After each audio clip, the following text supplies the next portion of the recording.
देखिए 10-15 दिन में वेट गेन करना या वेट लूज़ करना वैसे हेल्दी नहीं होता है।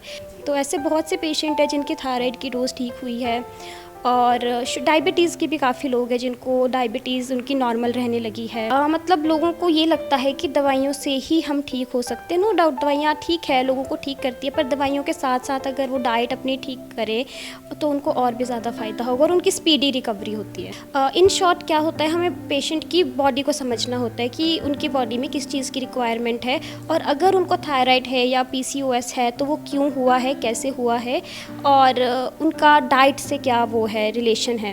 नमस्कार दर्शकों, इस वक्त मेरे साथ आप देख रहे होंगे अनामिका शर्मा जी हैं जो कि एक डाइटिशियन है और मंडी की इकलौती डाइटिशियन है। और हिमाचल की अगर मैं बात करूं तो कुछ एक ही हॉस्पिटल हैं जहां पर डाइटिशियन आपको मिलेंगे। सबसे पहले मैं मैम के बारे में थोड़ा सा बता दूं आपको। मैम ने बीटेक किया है फूड टेक्नोलॉजी में, master in dietetics and nutrition, certified in Ayurvedic dietitian और अभी सौलीखट मंडी में इनका एक क्लिनिक है, न्यूट्रीडॉक्स नाम से चलता है और उसकी टैग लाइन है हील विद मी। मैम सबसे पहले बहुत बहुत स्वागत है आपका। Thank you ma'am, thank you so much. सबसे पहले मैम हम ये जानना चाहेंगे कि एक डाइटिशियन की ज़रूरत क्यों पड़ती है, क्या रोल रहता है एक नॉर्मल इंसान के लाइफ में?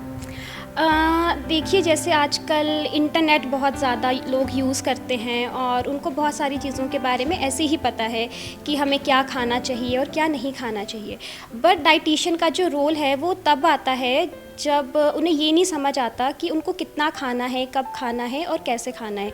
जो एक डाइटिशियन होती है वो आपकी बॉडी के हिसाब से सब कुछ देख के, आपका मेटाबॉलिज्म, आपकी ईटिंग हैबिट्स, आपकी थेराप्यूटिक कंडीशंस को देख के आपकी बॉडी में मैक्रोन्यूट्रिएंट्स और माइक्रोन्यूट्रिएंट्स को मैनेज करती है, जिसमें आपका प्रोटीन, फैट और कार्ब्स, विटामिन्स, मिनरल्स सब कुछ आता है। तो डाइटिशियन का काम सिर्फ यही होता है कि वो आपको कस्टमाइज तरीके से बताए कि आपको आपकी बॉडी में किस न्यूट्रिएंट की कितनी ज़रूरत है और आपको कौन सी चीज़ कितनी लेनी है, कैसे लेनी है और किस वक्त लेनी है और क्यों लेनी है। जी मैम। मैम आप डाइटिशियन होने के साथ साथ एक आहार विशेषज्ञ भी हैं। तो जैसे कई लोग होते हैं जिनको कोई बीमारी से जूझ रहे होते हैं, जैसे शुगर की होगी, बीपी की होगी, कई मदर्स हैं जो दूध फीड करवाती हैं बच्चों को या प्रेग्नेंट लेडीज़ हैं, तो उनके लिए आप कुछ डाइट प्लान बताती हैं जो कि आप घर, वो लोग जो घर पर ही ले सकते हैं, तो इसके बारे में भी हम जानना चाहेंगे। डाइट प्लान्स का तो ऐसा होता है कि वो जैसे मैंने आपको पहले ही बताया, आपकी बॉडी के हिसाब से वो प्लान बनता है। अगर किसी को कोई भी थेराप्यूटिक कंडीशन है, उसको डायबिटीज़ है, शुगर है, कोलेस्ट्रॉल बढ़ गया है, तो वो पूरा एक एक चीज़ देख के हर एक चीज़ को मैनेज करके उनका डाइट प्लान बनता है। और जो डाइट प्लान बनता है उसमें बहुत सारी फैंसी चीज़ें नहीं होती है, उसमें सारी होममेड चीज़ें होती है जो आप आराम से घर पे बैठ के बना सकते हैं और खा सकते हैं और अपने शरीर को और ज़्यादा स्वस्थ और बीमारियों से ठीक हो सकते हैं। मैम अगर जैसे मोटापे की बात करूं या फिर वेट गेन करने की बात करूं तो आजकल बहुत सारे विज्ञापन आते हैं जिनमें लिखा होता है 10 या 15 दिन में अपना वेट बढ़ाइए या घटाइए, तो वो कितने हेल्दी रहते हैं या अनहेल्दी रहते हैं, किसी भी जो भी उनको यूज़ करता है उसके बारे में भी हम जानना चाहेंगे। देखिए 10-15 दिन में वेट गेन करना या वेट लूज़ करना वैसे हेल्दी नहीं होता है। अगर हम वेट लूज़ की बात करें तो वो बहुत ज़्यादा कैलोरी डेफिशिएंट होता है, जिसकी वजह से बॉडी में बहुत सारी न्यूट्रिएंट्स की डेफिशिएंसी हो जाती है, जो कि एक हेल्दी चीज़ नहीं है। उसके साथ साथ उस बॉडी में बहुत सारी चीज़ों की कमियां होने लग जाती है, मसल लॉस होने लग जाता है, बोन मास कम होने लग जाता है, मतलब फ़ैट लॉस नहीं होता है। तो अगर वेट लॉस की बात करें तो फ़ैट लॉस होना बहुत ज़्यादा ज़रूरी है। और अगर हम वेट गेन की बात करें तो उसमें भी ज़रूरी होता है कि आपका फ़ैट गेन, मसल गेन दोनों चीज़ें हो, जो कि इतने कम टाइम में होना पॉसिबल है, क्योंकि ये चीज़ें टाइम लेती है ठीक होने में। मैम जैसे आजकल अगर मैं बात करूं तो लड़कियों को स्लिम होना बहुत हर कोई चाहता है और ख़ासकर अगर शादी का टाइम होने वाला हो, अगर शादी आने वाली हो तो वो जल्दी से चाहते हैं कि मेरा वेट थोड़ा सा कम हो। लड़की का लड़के भी चाहते हैं ऐसा, या फिर स्किन से रिलेटेड चाहते हैं कि मेरी स्किन बहुत ग्लोइंग हो, स्किन में थोड़ी से डार्क सर्कल हैं या कुछ भी है, तो वो आपके पास आएँ तो फिर किस तरीके से आप उनको ट्रीटमेंट देते हैं? अगर किसी की शादी पास आ रही है या उसके पास 1 महीना 2 महीना है और उसको स्किन ठीक करनी है, तो उसका जो डाइट प्लान होता है वो उसके हिसाब से बनता है। उसको जैसे हेयर से रिलेटेड कोई प्रॉब्लम है, उसको हेयर फॉल ठीक करना है या हेयर्स की हेल्थ ठीक करनी है, तो उसके लिए अलग चीज़ें होती है, स्किन के लिए अलग होती है, वेट गेन करना है, वेट लूज़ करना है या कुछ भी है, उसके लिए सब अलग अलग प्लान्स बनते हैं। तो 1 महीने में भी वो अपनी जो उनके न्यूट्रिशन को गोल है वो अचीव कर सकते हैं, बट ये मेटाबॉलिज्म टू मेटाबॉलिज्म और बॉडी टू बॉडी डिपेंड करता है। बट ये बहुत अच्छी चीज़ है कि अगर वो आएँ और करें तो उनको काफ़ी फ़ायदा होगा। मैम अगर जैसे सपोज़ कीजिए कि मैं डाइट प्लान के लिए आपके पास आ रही हूँ, तो आप मेरे अंदर मतलब कौन से ऐसे टेस्ट होंगे जो आप करवाएंगे, या क्या प्रोसीजर रहेगा फर्स्ट टाइम जब मैं आपके पास आई, तो वो भी हमारे दर्शक जानना चाहेंगे कि ऐसा कि डायरेक्ट जाके तो आप किसी को कुछ नहीं बताएंगे, तो वो भी हम जानना चाहेंगे। सबसे पहले तो एक न्यूट्रिशनल असेसमेंट का फॉर्म होता है जो आपको फिल करना होता है। उसमें आपकी बहुत सारी प्रेफरेंसेस होती है, आपको कोई एलर्जी तो नहीं है, कौन सी मेडिकेशंस खाते हैं या कोई भी आपकी प्रॉब्लम है वो सब उसमें लिखी जाती है। आपकी टाइमिंग्स उसमें लिखी जाती है और बहुत सारी चीज़ें जो आपकी बॉडी से रिलेटेड होती है, सबसे पहले तो वो फॉर्म भरवाया जाता है। उसके बाद आपकी बॉडी फैट एनालिसिस की जाती है जिसमें पता चलता है कि आपकी बॉडी में कितनी मसल रेट है, कितना प्रोटीन के परसेंटेज है, बीएमआर क्या है, बीएमआई क्या है, आपकी बॉडी एज क्या है, मेटाबॉलिज्म कैसा है आपका, मसल मास कैसा है, सबक्यूटेनियस फैट्स, विसरल फैट्स कितने हैं, वो सब देख के फिर आपका डाइट प्लान बनता है। और जो एक प्लान होता है वो आपको 14 डेज़ फॉलो करना होता है। 14 डेज़ के बाद आपकी फिर से अपॉइंटमेंट होती है यहाँ पे, और फिर से हम अगेन बॉडी फैट एनालिसिस करके आपका नेक्स्ट प्लान बनाते हैं जिसमें पता चलता है कि कितनी इम्प्रूवमेंट आ रही है, आपका मसल लॉस तो नहीं हो रहा या फैट कितना लॉस हो रहा है, तो उसमें आपको सब पता चलता है। फिर उसमें अगर कुछ ऐसा आ रहा हो तो फिर आप डाइट प्लान जो है वो चेंज करें। हाँ जी, डाइट प्लान चेंज होता है। डाइट प्लान तो वैसे ही 14 डेज़ के बाद आपका चेंज होता है। तो ये आपकी बॉडी फैट एनालिसिस करके ये देखा जाता है कि आपका फ़ैट किस हिसाब से कम हो रहा है, कहीं आपका मसल लॉस तो नहीं हो रहा, फिर उसके हिसाब से अगला प्लान बनाया जाता है।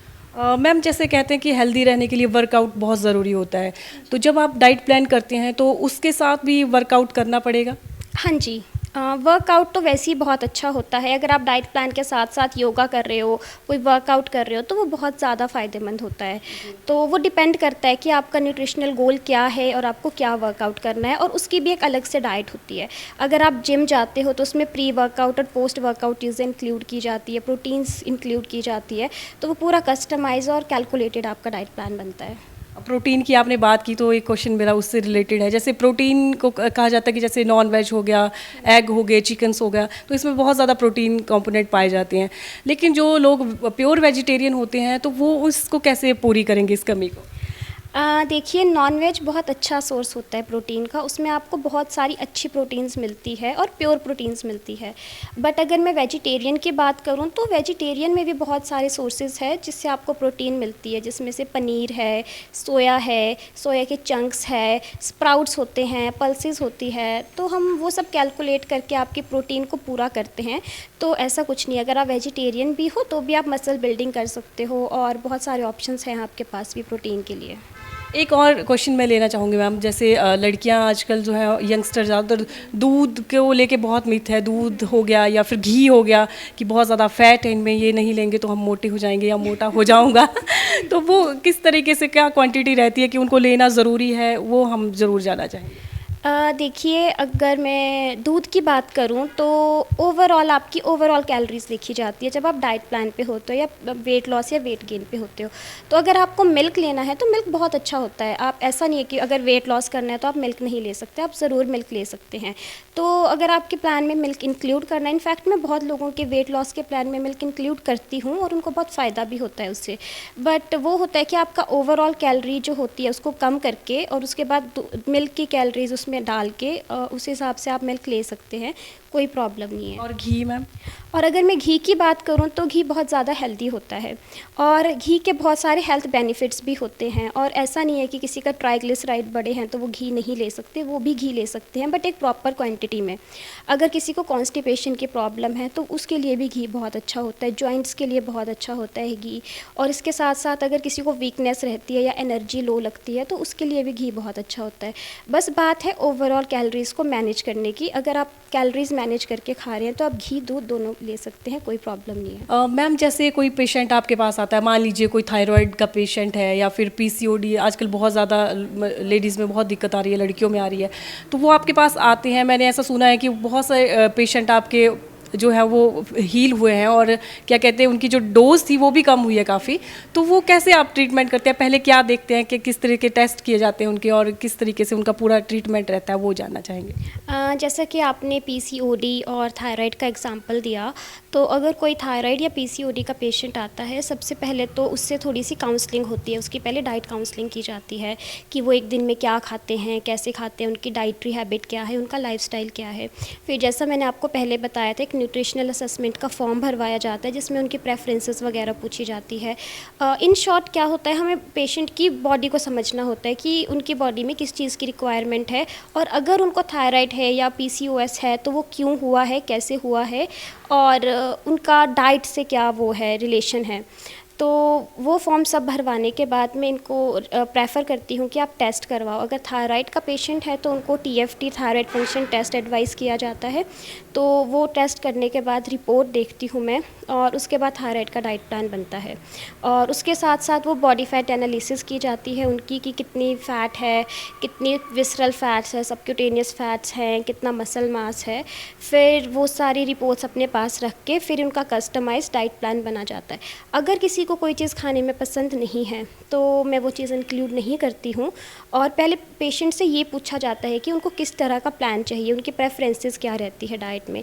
तो जैसे किसी को करेला नहीं खाना है तो वो मैं इंक्लूड नहीं करती हूँ प्लान में, और कुछ लोगों की ये प्रेफरेंसेस होती है कि ये चीज़ होनी चाहिए प्लान में, तो मैं कहीं ना कहीं वो चीज़ भी इंक्लूड करती हूँ, कैलकुलेट करके उसकी कैलोरी, और वैसे उनका डाइट प्लान बनता है।